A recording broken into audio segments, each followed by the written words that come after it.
মৰমৰ ছাত্ৰ-ছাত্ৰীসকল, আজিৰ ভিডিঅ'টোত আমি অষ্টম মানৰ তৰা আৰু সৌৰজগতৰ বাকী থকা অংশখিনি আলোচনা কৰিম। সূৰ্য আৰু ইয়াৰ চাৰিওফালে প্ৰদক্ষিণ কৰি থকা ৮টা গ্ৰহ, সিহঁতৰ উপগ্ৰহসমূহ আৰু সিবিলাকৰ মাজত অৱস্থান কৰি থকা অসংখ্য গ্ৰহাণুৰ সমষ্টিয়ে হৈছে সৌৰজগত।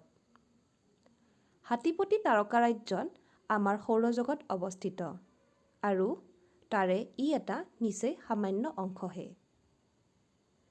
গ্ৰহবোৰে নিজ মেৰুদণ্ডত আৱৰ্তন কৰাৰ লগে লগে সূৰ্যৰ চাৰিওফালেও প্ৰদক্ষিণ কৰি থাকে।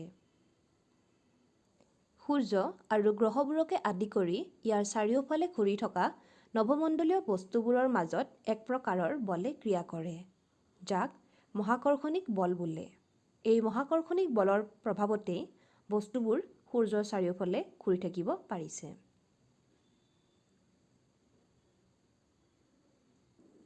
সূৰ্যৰ চাৰিওফালে পৰিভ্ৰমণ কৰা মুঠ ৮টা গ্ৰহ আছে। সূৰ্যৰ পৰা দূৰত্বৰ ক্ৰমত এই ৮টা গ্ৰহ হ'ল বুধ, শুক্ৰ, পৃথিৱী, মংগল, বৃহস্পতি, শনি, ইউৰেনাছ আৰু নেপচুন। এইখিনিতে এটা সৰু ফেক্ট: ২০০৬ পৰ্যন্ত সৌৰজগতত ৯টা গ্ৰহ আছিল। প্লুটো আছিল সূৰ্যৰ পৰা আটাইতকৈ বেছি দূৰত্বত থকা গ্ৰহ। ২০০৬ চনত আন্তৰ্জাতিক জ্যোতিৰ্বিজ্ঞান সন্থাই গ্ৰহ সম্পৰ্কে এটা নতুন সংজ্ঞা নিৰ্ধাৰণ কৰে আৰু এই সংজ্ঞাৰ ভিতৰত প্লুটোটো নপৰে। আৰু তেতিয়াৰ পৰা প্লুটো সৌৰজগতৰ গ্ৰহ হৈ নাথাকিল আৰু এতিয়া সৌৰজগতত মুঠ ৮টা গ্ৰহহে আছে। এতিয়া আমি সৌৰ পৰিয়ালৰ আন কিছুমান সদস্যৰ বিষয়ে শিকিম।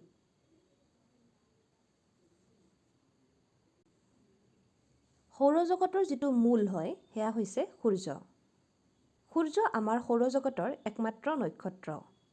ই পৃথিৱীৰ আটাইতকৈ ওচৰত থকা নক্ষত্ৰও হয়। সৌৰজগতৰ প্ৰায় সকলো শক্তিৰ আধাৰ হৈছে সূৰ্য।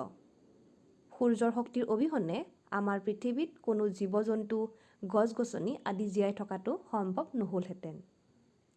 সূৰ্যই অবিৰতভাৱে প্ৰচুৰ পৰিমাণৰ তাপ আৰু পোহৰ বিকিৰণ কৰি থাকে।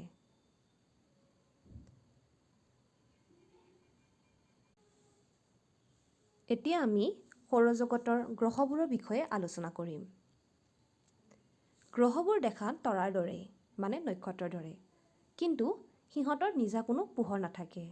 সিহঁতে কেৱল সিহঁতৰ গাত পৰা সূৰ্যৰ পোহৰবোৰহে প্ৰতিফলিত কৰে। তাৰ উপৰিও গ্ৰহ আৰু নক্ষত্ৰ চিনাক্ত কৰাৰো এটা সহজ উপায় আছে। সেয়া হৈছে, যেতিয়া তুমি ৰাতিৰ আকাশত তৰাবোৰ চাবা, নক্ষত্ৰবোৰক তিৰবিৰ কৰি থকা দেখিবা, কিন্তু গ্ৰহবোৰে তিৰবিৰ নকৰে। তাৰ লগতে গ্ৰহবোৰে তৰাবোৰৰ সাপেক্ষে স্থান পৰিৱৰ্তন কৰি থাকে। অৰ্থাৎ ৰাতিৰ আকাশত তোমালোকে যদি গ্ৰহ এটা চোৱা, তেতিয়া তোমালোকে দেখিবা ই বেলেগ বেলেগ সময়ত বেলেগ বেলেগ অৱস্থানত আছে। গ্ৰহবোৰে এটা সুনিৰ্দিষ্ট পথেৰে সূৰ্যৰ চাৰিওফালে পৰিভ্ৰমণ কৰে আৰু এই পথটোক কক্ষপথ বোলা হয়। এটা সম্পূৰ্ণ পৰিভ্ৰমণৰ কাৰণে প্ৰয়োজন হোৱা সময়কে গ্ৰহৰ পৰিভ্ৰমণ কাল বুলি কোৱা হয়। সূৰ্যৰ পৰা গ্ৰহৰ দূৰত্ব যিমানেই বাঢ়ি যাব, পৰিভ্ৰমণ কালো সিমানেই বৃদ্ধি পাব। গ্ৰহবোৰে আৰু এক প্ৰকাৰৰ গতি দেখুৱায়, সেয়া হৈছে আৱৰ্তন গতি। আৰু আৱৰ্তনটো গ্ৰহবোৰে নিজৰ অক্ষ সাপেক্ষে ঘূৰি থাকে আৰু এটা সম্পূৰ্ণ আৱৰ্তনৰ বাবে প্ৰয়োজন হোৱা সময়খিনিক আৱৰ্তন কাল বোলা হয়। গ্ৰহবোৰৰ চাৰিওফালে কেতিয়াবা কিছুমান বস্তু প্ৰদক্ষিণ কৰি থাকে আৰু এই বস্তুবোৰকে, এই নৱমণ্ডলীয় বস্তুবোৰকে উপগ্ৰহ বুলি কোৱা হয়। যেনেকৈ আমাৰ পৃথিৱীৰ এটা উপগ্ৰহ আছে, সেয়া হৈছে চন্দ্ৰ। এই প্ৰাকৃতিক উপগ্ৰহবোৰৰ বাহিৰেও বহুতো মানৱসৃষ্ট উপগ্ৰহই পৃথিৱীক প্ৰদক্ষিণ কৰি থাকে আৰু তেনেকুৱা উপগ্ৰহবোৰক কৃত্ৰিম উপগ্ৰহ বুলি কোৱা হয়। ভিডিঅ'টোত আমি পৃথিৱীক প্ৰদক্ষিণ কৰা চন্দ্ৰক দেখিছোঁ আৰু চন্দ্ৰ হৈছে পৃথিৱীৰ এটা উপগ্ৰহ, একমাত্ৰ প্ৰাকৃতিক উপগ্ৰহ।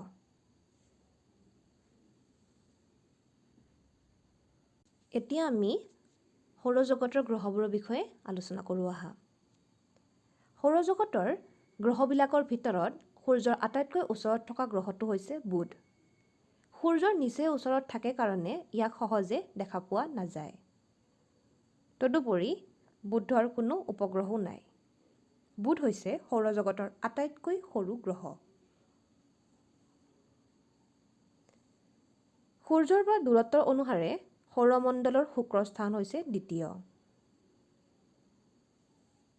শুক্ৰ গ্ৰহটো কেতিয়াবা পূব আকাশত সূৰ্যোদয়ৰ আগে আগে দেখা পোৱা যায়, আৰু অথবা আমি যদি সূৰ্যাস্তৰ ঠিক পিছতেই যদি চাওঁ, আমি পশ্চিম আকাশত উজ্জ্বলকৈ শুক্ৰ গ্ৰহটো দেখা পাম। সেইবাবে ইয়াক পুৱতি তৰা বা সন্ধ্যা তৰা বুলিও কোৱা হয়, কিন্তু তৰা মানে ইয়াত নক্ষত্ৰ বুজোৱা নাই। শুক্ৰৰো কোনো নিজা চন্দ্ৰ অথবা উপগ্ৰহ নাই। এইখিনিতে এটা মন কৰিব লগা কথা হ'ল যে শুক্ৰই আন গ্ৰহবোৰৰ বিপৰীত দিশতহে ঘূৰে, অৰ্থাৎ ই পূবৰ পৰা পশ্চিমলৈ ঘূৰে। গতিকে অৰ্থটো বুজি পাইছা নিশ্চয় যে শুক্ৰত পশ্চিমহে সূৰ্যোদয় হয় আৰু পূবত সূৰ্যাস্ত হয়। আমাৰ পৃথিৱীৰ লগত সম্পূৰ্ণ উল্টা হয় কথাটো। এতিয়া আমি আহিম আমাৰ নিজৰ গ্ৰহ পৃথিৱীখনলৈ। সূৰ্যৰ পৰা দূৰত্ব অনুসাৰে পৃথিৱীৰ স্থান হৈছে তৃতীয়।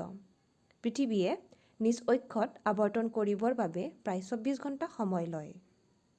পৃথিৱীৰ এই আহ্নিক গতিৰ ফলতে আমাৰ দিন ৰাতিও হয়।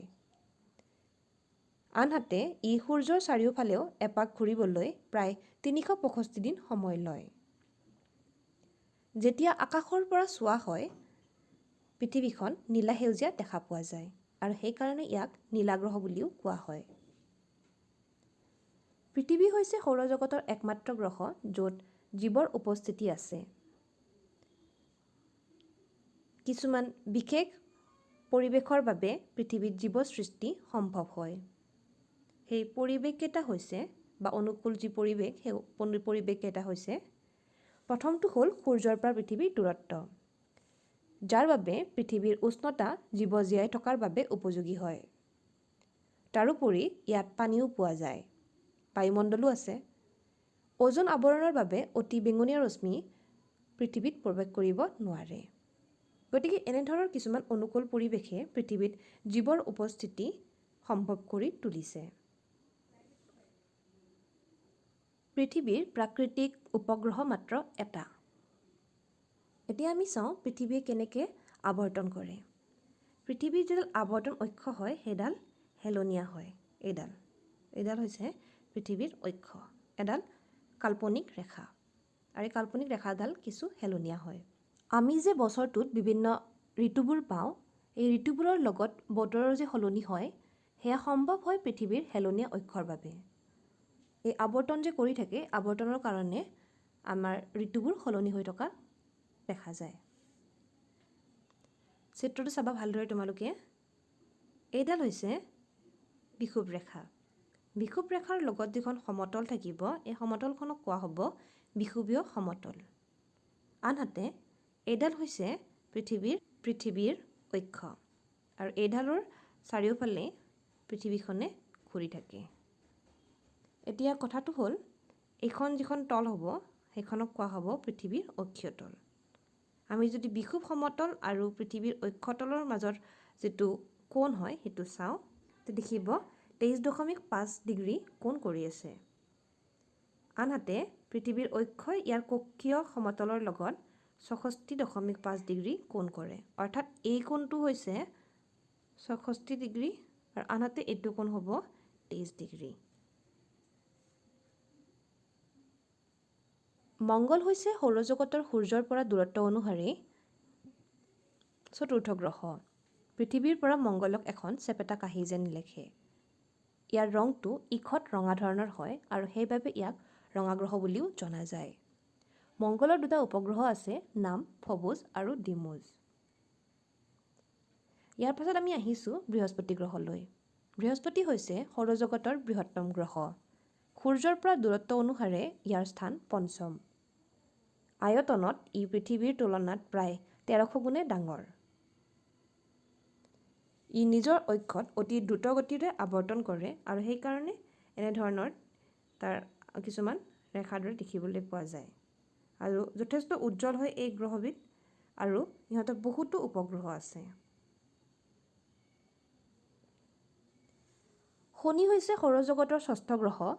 আকাৰৰ ফালৰ পৰা ই বৃহস্পতিৰ ঠিক পিছতেই।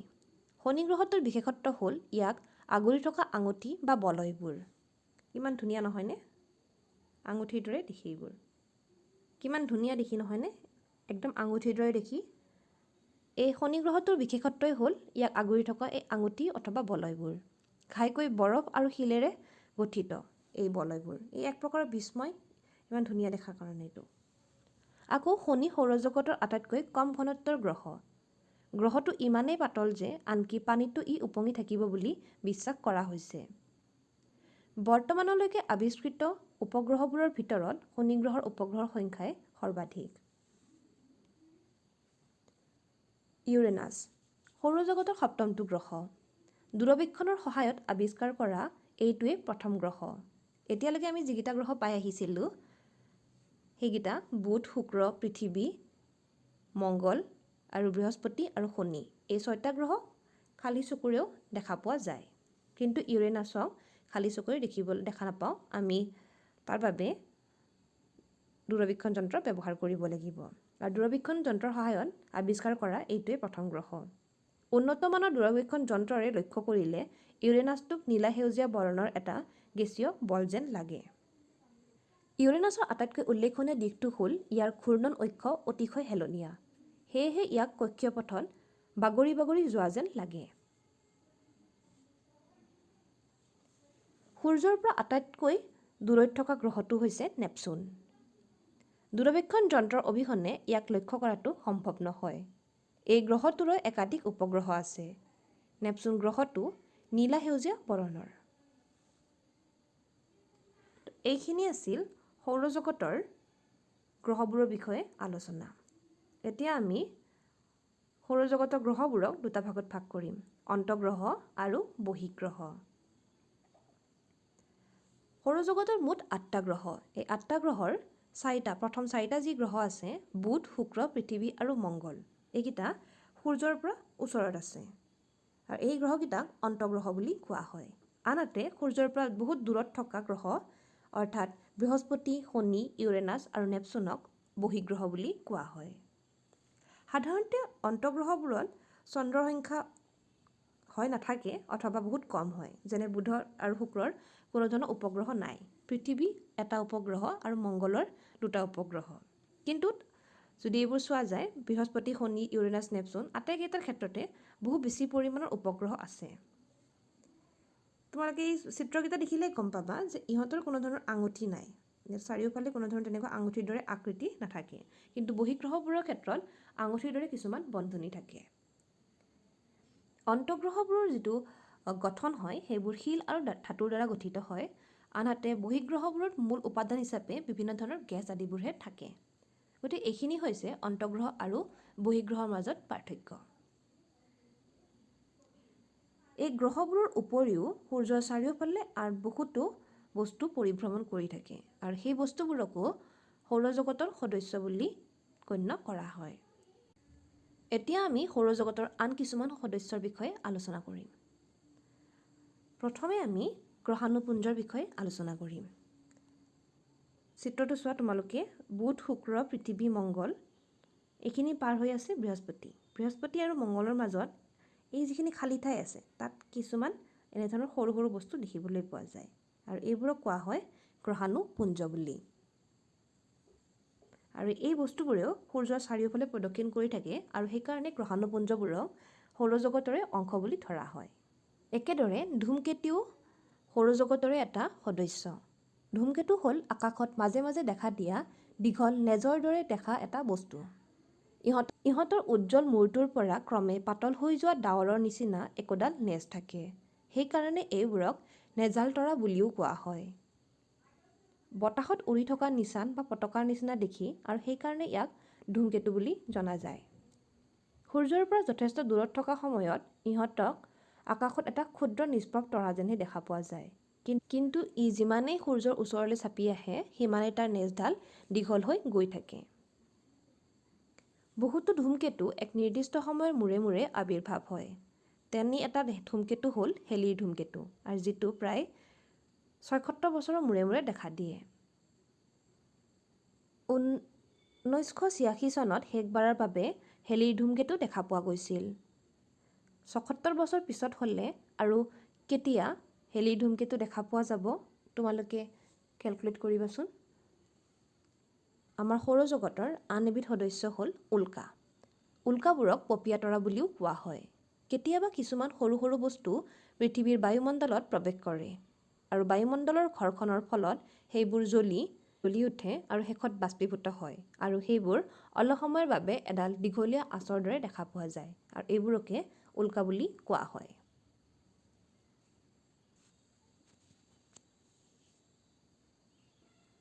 ভিডিঅ'টোত আমি এটা উল্কা পৃথিৱীৰ বায়ুমণ্ডললৈ প্ৰৱেশ কৰা দেখি আছোঁ। কেতিয়াবা কিছুমান উল্কা বহুত ডাঙৰ হয়, আৰু তেতিয়া সিহঁত সম্পূৰ্ণৰূপে জ্বলি বাষ্পীভূত হ'ব নোৱাৰে, আৰু তাৰ আগতে পৃথিৱীত আহি পৰেহি। যিবোৰ বস্তু ভূপৃষ্ঠত আহি পৰেহি সেইবোৰক উল্কাপিণ্ড বুলি কোৱা হয়। আৰু যেতিয়া কেতিয়াবা ধূমকেতু আদি নেজবোৰ পৃথিৱীৰ ওচৰেৰে অতিক্ৰম কৰি যায়, তেতিয়া উল্কাৰ কিছুমান জাক দেখিবলৈ পোৱা যায়, আৰু তেতিয়া সেইবোৰক উল্কাবৃষ্টি বুলি কোৱা হয়।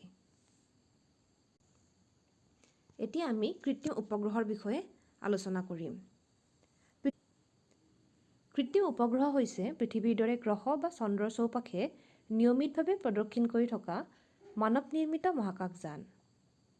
১৯৫৭ চনত ৪ অক্টোবৰ তাৰিখে ছভিয়েট ৰুছিয়াই স্পুটনিক 1 নামৰ প্ৰথমখন মানৱ নিৰ্মিত উপগ্ৰহ পৃথিৱীৰ ওচৰৰ মহাকাশত স্থাপন কৰিছিল।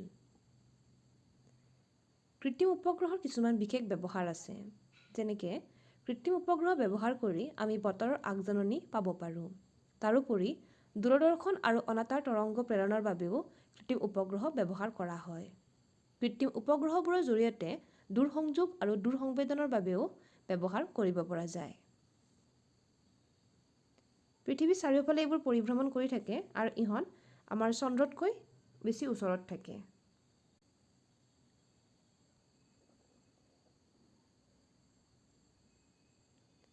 ভিডিঅ'টোত এটা কৃত্ৰিম উপগ্ৰহ দেখুওৱা হৈছে।